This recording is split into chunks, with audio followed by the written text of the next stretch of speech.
Salut les amis, bonjour et bienvenue sur notre chaîne d'information Direct Info.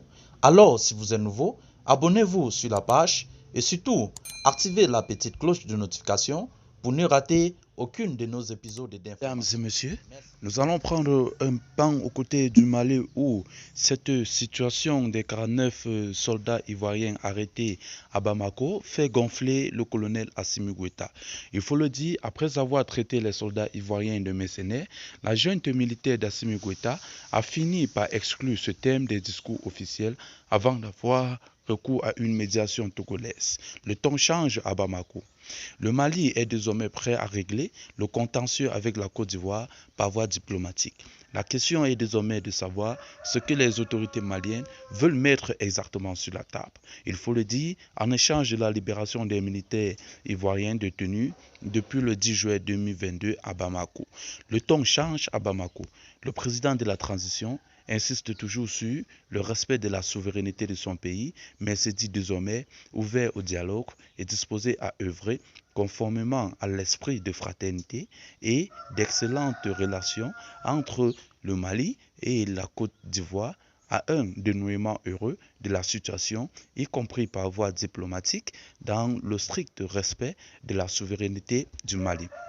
Il faut le dire, le secrétaire général de l'ONU, le président du Sénégal et le président de la Guinée-Bissau avaient demandé dès les premières heures de la crise l'assouplissement de la position des autorités maliennes.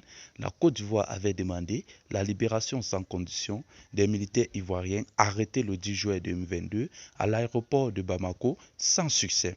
Et aussi également, le Togo est entré en jeu. Il avait déjà tenté de jouer un rôle de facilitateur entre la CEDEAO et le Mali quand le pays était sous sanction de la communauté économique.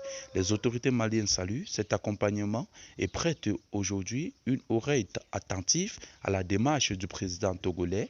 Le président de la transition souhaite que le Togo mène une mission de bon office entre les parties concernées.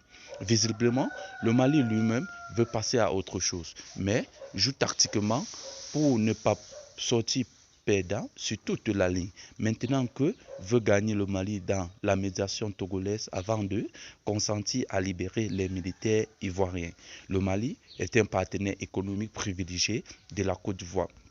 Alors, chers amis, comme vous pouvez le constater, la relation Mali-Côte d'Ivoire est une relation de grande envergure.